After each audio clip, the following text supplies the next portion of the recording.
thank you so much for taking the time to do this interview. I'm seeing that No you're problem. already working on the next thing, maybe, but how have you been in general?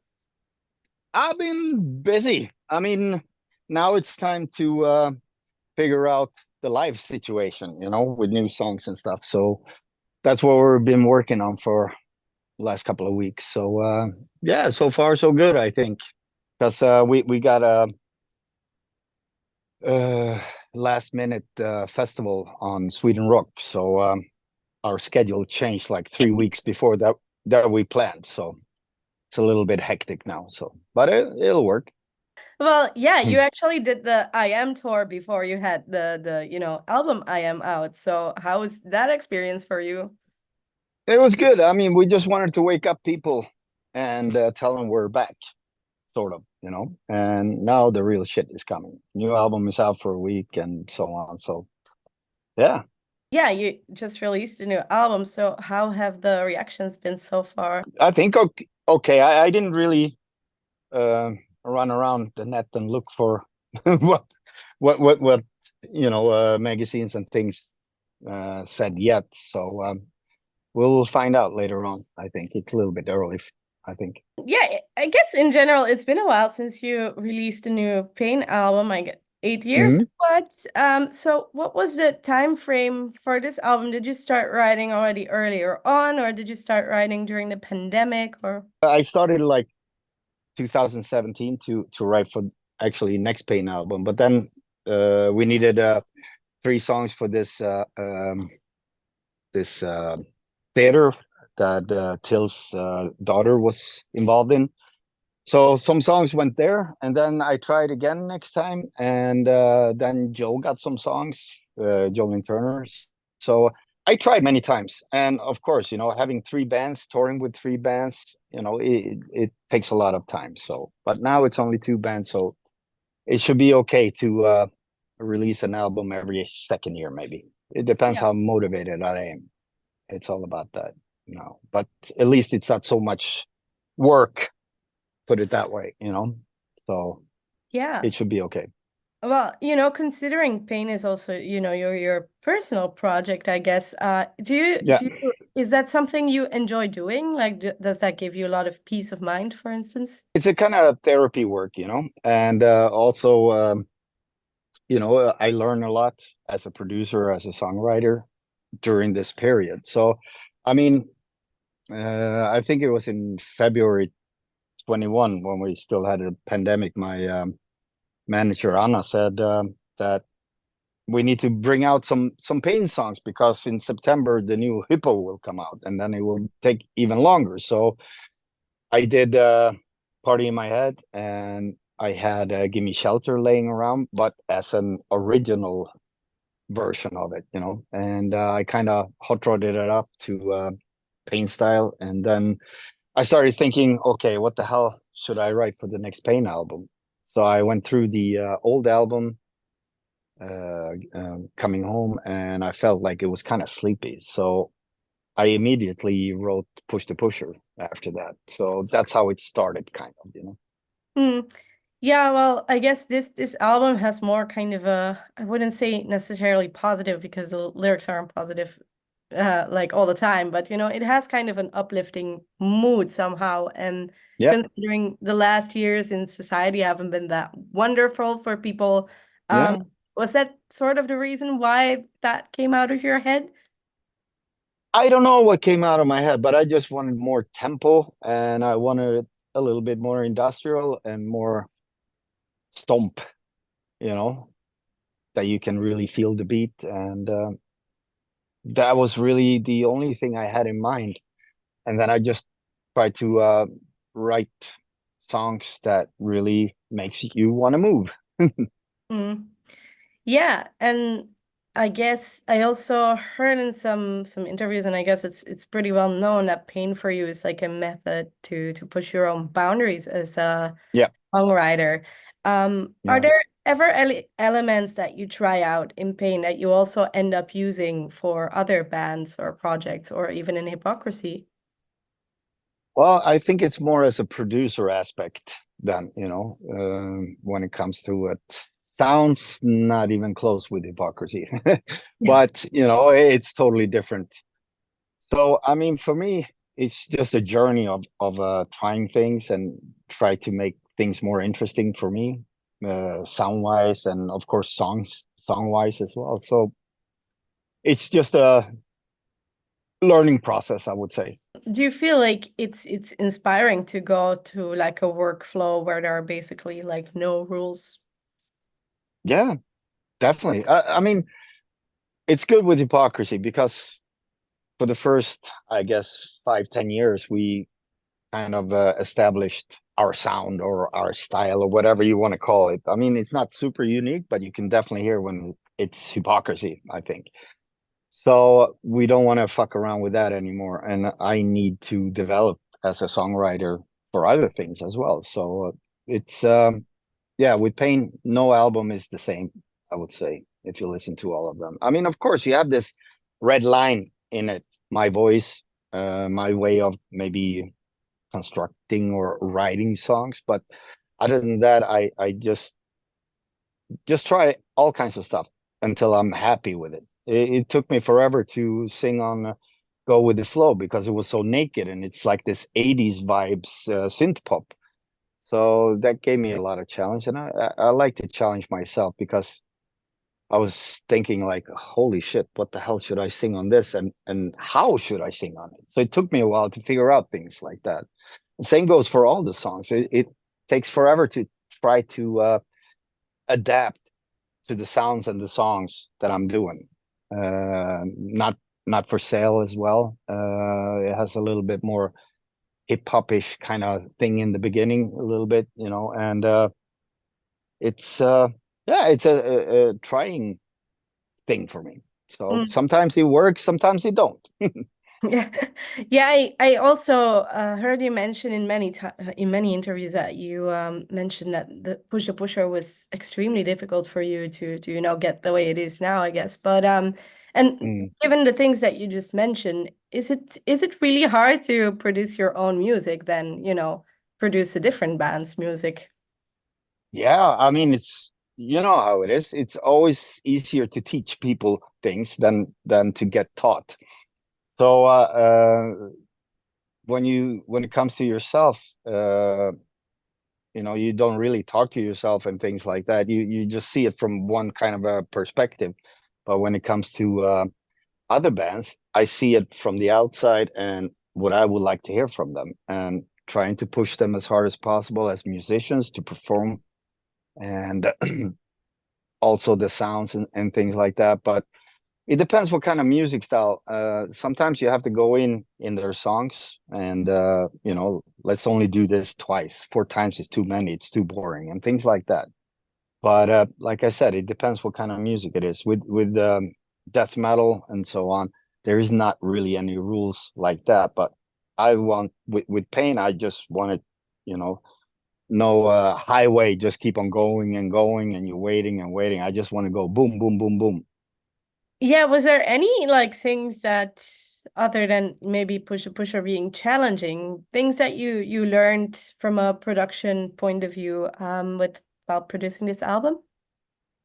Oh yeah, plenty. You want to be a little bit modern, at least. You know, I really love 80s synth and 90s synth stuff, you know, and you can hear it in it because I don't know, I grew up on that as well. So with that comes challenges with sounds, with performance, and so on. So it's just a never-ending story. You know, if you change a lot of things from your comfort zone, then you have to really try to figure out how to do the next thing, and then it becomes maybe your comfort zone. But it's scary, but it's very fun, you know, to explore things that you don't know how to do, and you try to do it. Yeah, I do tend to I like to ask this to Swedish musicians in general, because it seems like Sweden's music is very inspired by ABBA. I'm wondering, is that something that inspired you as a songwriter as well? I think so because I mean, ABBA was on the radio when I grew up all the time, and maybe that set the standards as well. So anything you hear, uh, in the past or recent, it all gets stuck in here as a library and it kind of comes out anyhow. So whether you want it or not, but it kind of shapes you, what you become, everything you hear. I listen to everything that I think is good, and that's anything from Beatles to Deicide. So it's a big mix in between these two things. So So you mentioned already that the first single that you released for this album was Party My Head. mm, You had that song ready, but did you feel like I felt like given the fact that it was being released during the pandemic and the situation we were all in, it really sort of, mm. thematically also connected that a little bit as well. So was that also a reason why you decided to release that one? I actually wrote the lyrics just by looking around, to be honest. That was the fastest thing on this song because it was very easy just to go like, uh, yeah, just see what it is and you just write it. And a friend of mine said earlier on, like, why don't you write a song called Party in My Head? And I was like, wow, that's inspiring. So it just bloop, came out. Music is always harder. Uh, I mean, lyrics is always hardest, but on Mm, this song, it was the opposite. Music was harder than the lyrics because I was just honest and just writing what I thought, mm, how I felt, and I believe a lot of people connected to that because they probably felt the same way as everybody else. mm. You wanted to go out and meet your friends, go out and party or whatever. You want to meet people. You can't sit inside all day long. So I guess it hit a nerve on everybody, so it became a very big hit, I guess. Yeah. And when you mentioned the lyrics were easy to write, I of course there's a music video and there are some references in there to Shut Your Mouth Mm. specifically. Was that also a song for you that was easy to write lyrically? Yeah, definitely. Super easy. I don't know why it's like that with some songs. It's very hard to write simple stuff, both music wise and lyric wise, to make a point and make it catchy and make people get into it. That's a huge challenge, I think, for most of the bands. And you can see on songs that really get well received and stuff like that, they are very simple, but it's very hard to write simple, like I said, it's super hard. When did you get the idea to sort of connect the video for Party My Head to Shut Your Mouth? That was not me. That was Anna, my manager. She's like, let's bring out the old uh, Alien again. And I said, like, I don't even know who has the mask. It was 20 more years ago, I had no clue. And she said, well, let's make a new one ourselves then. So we did. And it was just at the end, just to make a little fun. And, she likes to put in Easter eggs in all the videos that you go, wait a minute, not the first time you see it, but maybe the second and third. So I think it's a very good idea to make it more interesting. Yeah, and I mean it's certainly nice for like older fans to spot things like that. Yeah. Yeah. Some Mm. people may think like, oh, he has no what do you call it, fantasies anymore, so he's trying to recycle, but it's not really about that. It's just really about just get people to like, bingo, you know Yeah. People have also I noticed that well, you've also seen this. There's Baby Lasagna's song Rim Dim Tagidim or whatever it's called. It's yeah, Croatia. I noticed you posted a reel on Instagram where you were listening to the song, but I was thinking, yeah. regardless of what you think of the song and if you think it is similar or not, what is sort of your perspective as like a songwriter and a producer when people say that every song sort of already has been written? Do you feel like as a songwriter, it's getting more and more difficult for you to create like original work? No, not really. I think as far as your fantasy, sky is the limit, with this Baby Lasagna, I didn't even hear it in the beginning, and it started popping up everywhere. Uh, people like, oh, I think Rachel stole your song, blah blah blah, and I was like, what? I don't hear it. I just hear whoa, whoa, but you hear whoa in Yeah. I love it loud with Kiss in since '81 or whatever, So it's for me, I was fine with that, and then actually our bass player explained, well, he has the same kind of figure of singing, whatever. I don't care. I thought it was fun. And I think it's good that, they put in a little bit metal in this Eurovision thing, like they did with Lordi 15 years ago. Yeah. When you get it right, it gets popular. So people want more metal. Yeah, exactly. Yeah, and I think Yeah. it's also like, I mean, I personally also didn't really get the reference as much like you yourself, but I guess when people are sort of inspired by you, that must make you feel good, Mm. I guess. Yeah, I mean, I have no problem. Like I said, I'm honored, even though it doesn't say my name on it. But you can maybe feel that he heard "Party in My Head" before. Mm. So I'm totally fine with that.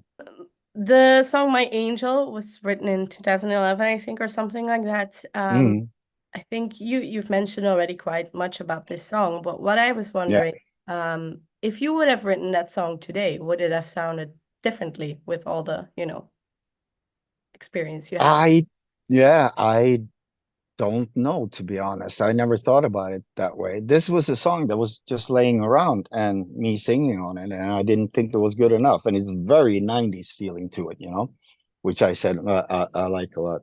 But when she put on her voice and French, it changed the song a lot. So for me, it just felt like natural. And we tried to release it when we were done. And I think Nuclear Blast put it out on iTunes for a couple of days or a week or so. So at least people could copy it and put it on YouTube. And a year or two, a year ago or so, then Anna said like, "Hey, what song is this? My Angel." And I'm like, "Well, I don't know. It's an old thing. It should be out on iTunes." And she's like, "No, it's not." Okay, so we asked Nuclear Blast, why is it gone from iTunes? Nobody knows, nobody can explain. So I said, okay, fuck this. I'll just polish it up a little bit. And I asked her if it was okay to give it a real release this time. And she said, fine. So that's what I did. Yeah. Did you have to rework it a lot to fit in the context of the record, or not so much? No, not so much. Maybe some sounds here and there. So at least you have the same solid ground together. Yeah. Other than that, I don't care if all the songs have the same sound. Most important thing is to get a good feeling of every song, I think. Yeah. The album is called I Am, and in general, I guess your music is very personal anyway, but have you ever like stopped to reflect on who you are as a musician and everything that you've done since you started out, since you released this album? I mean, I've been professionally writing music for 25 years as a producer and as a songwriter and so on. So for me, I just don't see it in any other way than just develop yourself and try to push yourself forward. You also have summer festivals coming up, and then you have, I guess, a Nordic tour, maybe in fall. You're coming to Finland Yeah, anyway. in October. Yeah, Yeah. And then you also announced a tour with the Halo Effect and finish yeah. with Hourglass. So how are you looking forward to be playing this album live in general? Great. I'm excited. We just have to figure out what people want to hear. But I think the more people listen to it, they can point out what they like and don't like. So we're going to take that in consider because for us, it doesn't matter which one we do, but it's not for us we play for the people then. So Mm. they need to let us know which one are their favorite song on the album and so on. And then we'll just do a top 4 or 5 or something like that and just go out and play them. Yeah. I'm guessing that you've already played Party in My Head live, right? Or were there any other songs Yeah. also included? Yeah, we did also a Revolution last year in October. We did Give Me Shelter because it was also a newer thing, but it's not on the album. It felt cheap to put it on the album. So we just decided to have it a standalone song. Do you have any other plans coming up other than those tours, or anything you have in the works for Hypocrisy? Uh, when I have time, I'll keep on writing. I did a little bit for Hypocrisy a couple of months ago, a little bit for Pain, but now it's back to really doing a lot of interviews and preparing for live in what is it, next Saturday? So that have to wait now a little bit, and then until everything starts going, and then I will try to go back and get some harmonic feeling and start writing again. It's all about that. I can't be stressed in my head because I have to do this or that, because then I can't focus. Yeah, well, hopefully you have some time to relax as well during summer at least. Yeah, definitely. And we will do a full-blown show when we do the headline now. And of course, we can't do the same thing as we do when we go support to other bands. So this is our moment in October to go out with a good stage show, and a lot of songs like 100 minutes or whatever. If people are still there, we play. Yeah, well, I'm looking Yeah, forward to the show in Finland at least. Thank yeah. you so much So for your time. Do you have any thank last you. thoughts to share? Yeah. Hope to see everybody soon. We got one festival in Finland as well this summer. So let's see how many people we see over there, and the rest of you, I'll see you in October.